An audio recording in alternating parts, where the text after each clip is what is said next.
Assalamualaikum warahmatullahi wabarakatuh. Selamat datang pemirsa channel YouTube Borin Vlog. Di kesempatan ini saya ingin bercerita tentang dongeng atau legenda Aji Saka. Legenda Aji Saka yang berkaitan juga dengan asal mula huruf Jawa. Bagaimana kisah dan ceritanya, silakan disimak. Aji Saka adalah seorang pemuda dari desa Medangkawit. Ia adalah seorang pemuda yang sangat tampan juga baik hatinya. Tak hanya itu, Aji Saka juga terkenal akan kesaktiannya. Suatu ketika ia sedang melintas di suatu daerah. Ia melihat seorang bapak tua yang sedang diserang oleh dua orang penyamun. Melihatnya, Aji Saka langsung tergerak menolong bapak tua itu. Penyamun itu pun dengan mudah dikalahkannya. Bapak tua itu lalu diangkat sebagai ayah angkat Aji Saka. Bapak tua itu bercerita kalau ia adalah seorang pengungsi. Ia datang dari kerajaan Medang Kamulan. Ia bersama para penduduk lain yang merasa tidak aman tinggal di kerajaan Medang Kamulan. Karenanya ia memilih pergi mengungsi. Cukup banyak rakyat kerajaan Medang Kamulan yang pergi mengungsi. Alasannya adalah raja mereka, Prabu Dewata Cengkar. Prabu Dewata Cengkar adalah raja kerajaan Medang Kamulan yang terkenal kejam. Ia pun gemar memakan manusia seperti binatang buas. Untuk memenuhi kebuasannya ini, setiap hari Patih Jugul Muda selalu sibuk mencari manusia untuk dimakan Prabu Dewata Cengkar. Tentu saja para penduduknya takut akan sang raja. Mendengar kisah ini, hati Aji Saka luluh. Ia tidak tega melihat penderitaan rakyat Medang Kamulan. Ia pun memutuskan untuk pergi ke Medang Kamulan. Ia hendak menghentikan perbuatan jahat sang Prabu. Selama ini, Aji Saka selalu ditemani oleh dua pengawal setianya. Nama mereka adalah Dora dan Sembada.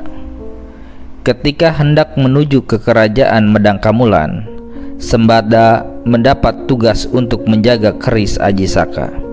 Keris itu dititipkannya di pegunungan Kendeng. Ketika menitipkan kerisnya, Aji Saka berpesan untuk tidak memberikan keris itu pada siapapun. Aji Saka sendirilah yang nanti akan mengambilnya.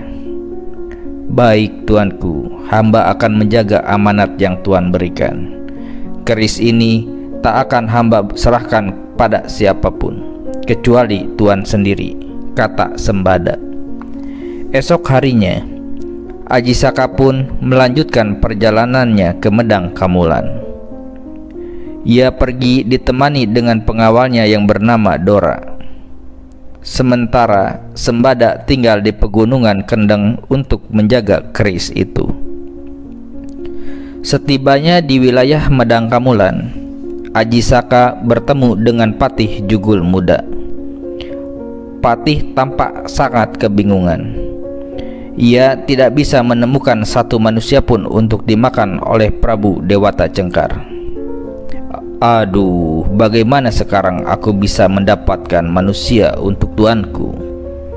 Tak ada lagi manusia untuk dimakan. Raja pasti akan marah kalau aku pulang dengan tangan kosong, guman Patih Jugul Muda. Di tengah kebingungannya muncullah Aji Saka. Aji Saka tampak menyerahkan diri dengan senang hati. Ia rela untuk dimakan oleh sang Prabu Dewata Cengkar. Patih Jugul Muda itu pun sempat bingung. Mana mungkin ada orang yang rela mengorbankan dirinya untuk jadi makanan sang Prabu? Setiap orang yang diminta jadi korban selalu lari ketakutan, ujarnya. Mengapa engkau rela menyerahkan dirimu sebagai pengorbanan, duhai pemuda? Tanya Patih Jugul Muda. Bawalah saja diriku. Aku hendak menghentikan kekejaman rajamu itu, jawab Aji Saka. Patih Jugul Muda tidak mengerti apa rencana Ajisaka, akan tetapi ia tetap membawanya. Lagi pula, ia butuh manusia untuk diserahkan sebagai makanan. Tiba di istana, Ajisaka bertemu dengan Prabu Dewata Cengkar. Ia mengaku rela menjadi santapan sang raja, namun ia meminta satu permintaan. "Apa permintaanmu?" tanya Prabu Dewata Cengkar. Ternyata permintaan Ajisaka sungguh sepele. Ia meminta sebagian wilayah kerajaan Medang Kamulan, namun hanya sebesar sorban ikat kepala yang dikenakannya. Prabu tentu saja menyetujui permintaan yang dianggapnya kecil ini. Ajisaka pun segera menggelar sorban ikat kepalanya di tanah. Tanpa disangka, sorban Ajisaka ternyata besar sekali. Saat digelar, ukurannya terus meluas. Sorban itu pun terus meluas sampai menutupi seluruh istana, perkampungan, hutan, gunung, juga lembah ngarai dari kerajaan Medang Kamulan. Melihat hal ini, Prabu Dewata Cengkar marah. Ia pun menyadari kalau Ajisaka memang ingin menantangnya. Ia pun segera bertarung dengan Ajisaka. Ketika hendak menyerang Ajisaka, tiba-tiba sorban Ajisaka melilit tubuhnya. Sorban itu melingkar semakin erat menutup tubuh Prabu Dewata Cengkar. Tubuhnya yang besar meronta-ronta. Ia tidak kuasa melepaskan diri. Di dalam lilitan sorban itu, Ajisaka lalu melemparkannya ke laut selatan. Ombak besar segera menelan sang raja kejam itu. Mengetahui hal ini, seluruh rakyat Medang Kamulan bersorak-sorai. Mereka gembira menyambut kemenangan Ajisaka. Ajisaka pun diangkat menjadi Raja Medang Kamulan. Setelah menjadi raja, ia teringat akan kerisnya yang dijaga oleh Sembada. Ia lalu memerintahkan Dora untuk pergi ke pegunungan Kendeng untuk mengambil kembali kerisnya yang dijaga oleh Sembada. Setibanya di pegunungan Kendeng, Dora berbicara dengan Sembada. Ia mengutarakan maksudnya untuk mengambil keris Ajisaka. Akan tetapi, Sembada tidak mau memberikannya. Ia ingat akan amanat Ajisaka untuk menjaga kerisnya dan tidak memberikannya pada orang lain.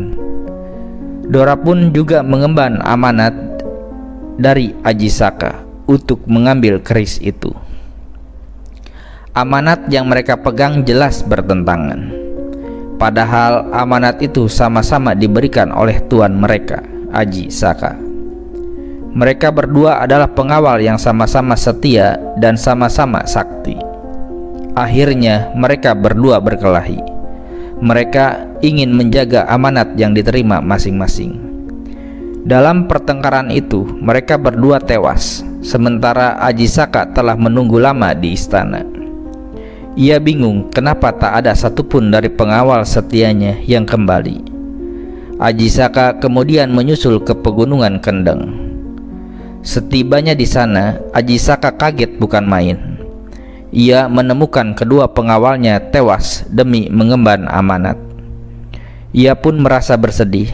Di sana ia menulis susunan huruf Jawa di sebuah batu. Susunan huruf itu mengisahkan tentang dua pengawalnya tadi. Ajisaka dikenal sebagai orang pertama yang menciptakan susunan huruf Jawa. Huruf itu kemudian dinamakan carakan. Susunan huruf itu adalah sebagai berikut: Hana Caraka, Data Sawala, Pada Jayanya, Maga Batanga. Artinya, Hana Caraka, ada utusan; Data Sawala, pada bertengkar; Pada Jayanya, sama saktinya; Maga Batanga, mati bersama. Nah, begitu ya teman-teman pemirsa channel YouTuber Vlog, kisah legenda Ajisaka dan awal mula lahirnya huruf atau aksara Jawa yang kita kenal hingga saat ini. Mudah-mudahan ini cerita atau dongeng ada manfaatnya bagi kita semua, teman-teman pemirsa channel YouTube Borin Vlog juga bisa menyimak atau mendengar kisah atau legenda lainnya yang ada di Pulau Jawa maupun Nusantara di channel YouTube ini.